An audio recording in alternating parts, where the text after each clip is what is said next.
সবাইকে গণিত ক্লাসে স্বাগত জানাচ্ছি। আমি রামপদ হালদার, প্রভাষক বাংলা, সরকারি বঙ্গবন্ধু কলেজ পাঙ্গাস। আজ আলোচনা করব গসক বিষয়ক অঙ্ক নিয়ে।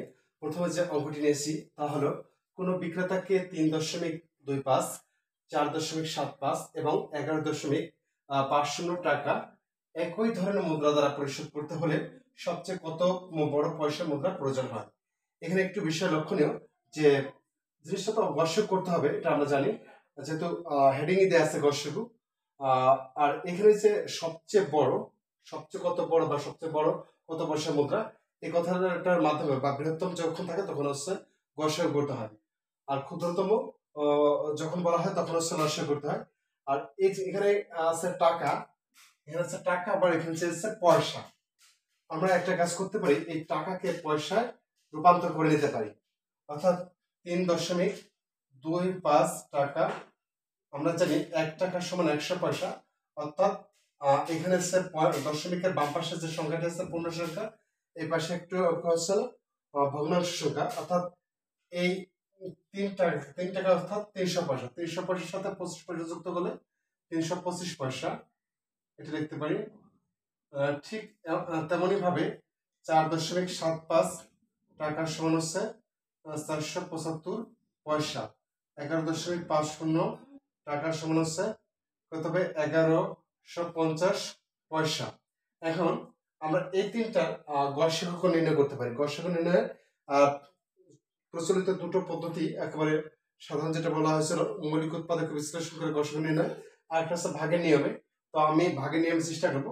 ছোট সংখ্যাকে বড় সংখ্যাকে দিয়ে ভাগ দেব, ছোট সংখ্যা দিয়ে বড় সংখ্যাকে ভাগ করবো, অর্থাৎ 325 ভাগ দেবো হচ্ছে 475 কে।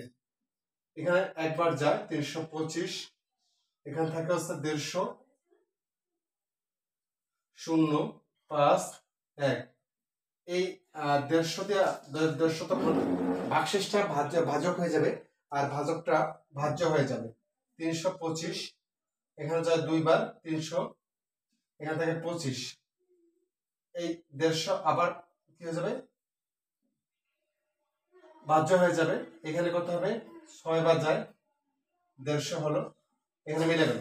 এখন এই 25 যেটা সর্বশেষ ভাজক থাকবে, এটা তার পরবর্তী সংখ্যাকে আমি ভাগ দেবো, অর্থাৎ 25 দ্বারা ভাগ দেবো 1150। তাহলে 25 এখানে কাজ করতে পারি যে 25 কবে যায়, এখানে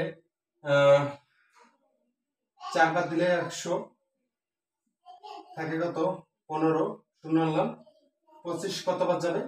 এখানে তো এই কাজটা করবো না যে এখানে 150 এখানে যেহেতু আমার সংখ্যা হাতে রয়েছে, কাজ করতে পারবো, এই জন্য এখানে সম্পূর্ণ কাজটা আগে করে নেব। অর্থাৎ 25 সেখানে 6 বার যায় 150, এখানে মিলে যাবে, আর অবশিষ্ট নেই। অর্থাৎ সর্বশেষ ভাজক হচ্ছে 25। উত্তর কত হবে? উত্তর হচ্ছে 25 পয়সার মুদ্রা প্রয়োজন। 25 পয়সা মুদ্রা প্রয়োজন। অঙ্কটি আবার পড়ব। যে কোনো বিক্রেতাকে 3.25 টাকা, 4.75 টাকা এবং 11.50 টাকা একই ধরনের মুদ্রা দ্বারা পরিশোধ করতে হলে সবচেয়ে কত বড় পয়সা মুদ্রা প্রয়োজন। এখানে লক্ষণীয় সবচেয়ে বড় বলছে। আমি যদি 5 পয়সা মুদ্রা, যদি আগের নিয়মটা ধরে থাকে যে 5 পয়সা মুদ্রা দ্বারা, তাহলে এখানে নিঃশেষে বিভাজ্য করা যায়। যদি 10 পয়সা নেই তাহলে করা যাবে না, কারণ হচ্ছে এখানে হচ্ছে 10 দিয়ে যদি ভাগ করতে হয় ডান পাশে শূন্য থাকা লাগে, হচ্ছে না। তাহলে 15 দিয়ে করলে দেখা যাচ্ছে একটা মিলতেছে একটা মিলবে না, 20 দিয়ে করলে হবে না, একমাত্র 25 দিয়েই এটা সম্পূর্ণ তিনটি সংখ্যাকে ভাগ দেওয়া যাচ্ছে, অর্থাৎ আমার 25 পয়সা মুদ্রাটা প্রয়োজন। আমরা আসছি দ্বিতীয় অঙ্কে।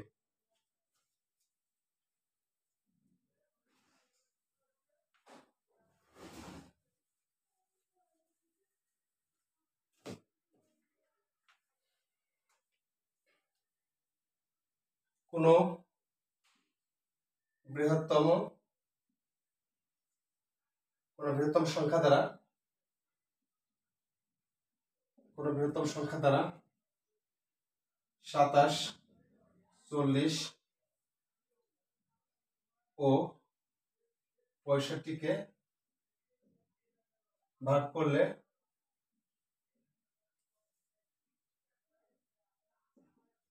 ভাগ করলে যথাক্রমে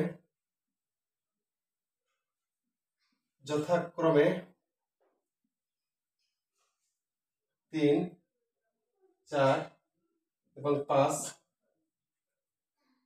ভাগশেষ থাকবে।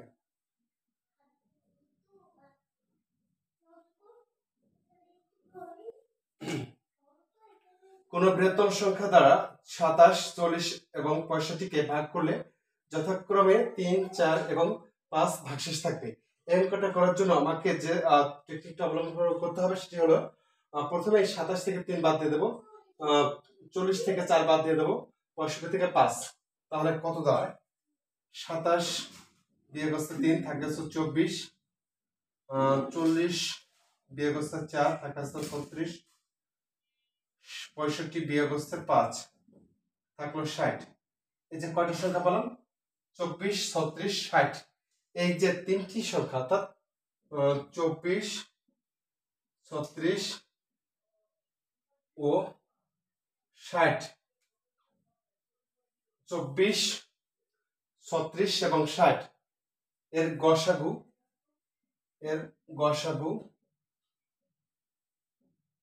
হবে নির্ণয় বৃহত্তম সংখ্যা।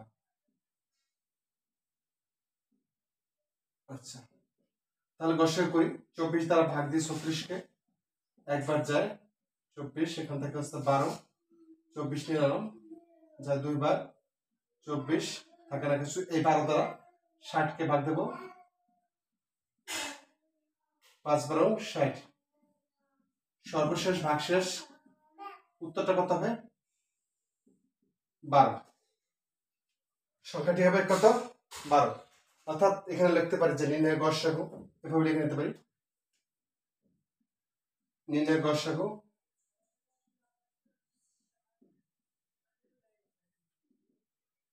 সমান হচ্ছে 12। উত্তর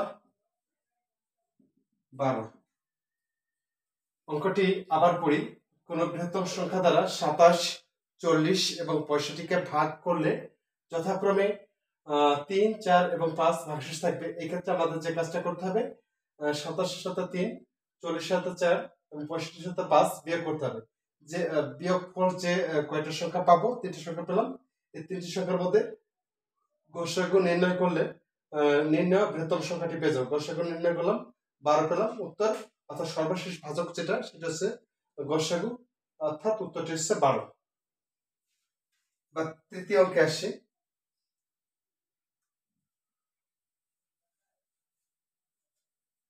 তৃতীয় অঙ্কে বলা হয়েছে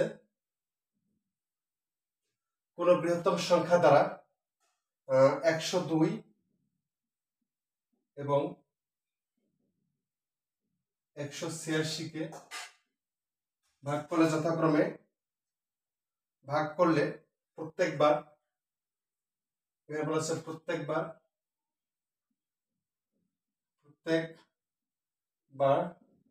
6 অবশিষ্ট থাকবে।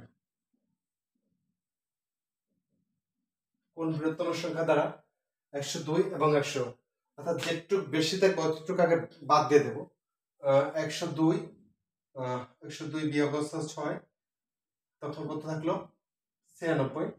আর 186 বিয়োগ 6 থাকলো 180। এখন এই যে 96 এবং 180 এর গসাগু হবে নির্ণয় বৃহত্তম সংখ্যা।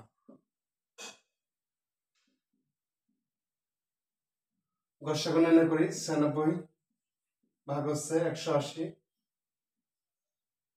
একবার যায় 96, এখান থেকে 4, 8 1 9 10, 10 কত 18 হবে, 8 হলে কত হয়? 84।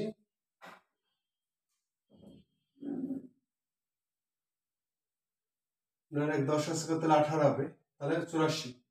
96 দিলাম, ভাগ একবার 84, তখন এখান থাকলে হচ্ছে 2 আর এখান থাকলে হচ্ছে 1 84 5 12 60 6 5 12 60 6 12 কত 72 7 12 84 7 12 84 7 12 14 4 7 17 8 84 অর্থাৎ সর্বশেষ কত থাকলো সর্বশেষ ভাজক থাকলো হচ্ছে 12 এই যে 12 উত্তরটা কত হবে নির্ণয়ের গসাগু 12 উত্তর বৃহত্তম সংখ্যাটি সমান হচ্ছে 12। ধন্যবাদ সবাইকে ক্লাসটি মনোযোগ সহকারে দেখার জন্য। সেই সাথে আগামী ক্লাস দেখার আহ্বান জানিয়ে এখানেই বিদায় নিচ্ছি। সবাইকে শুভরাত্রি।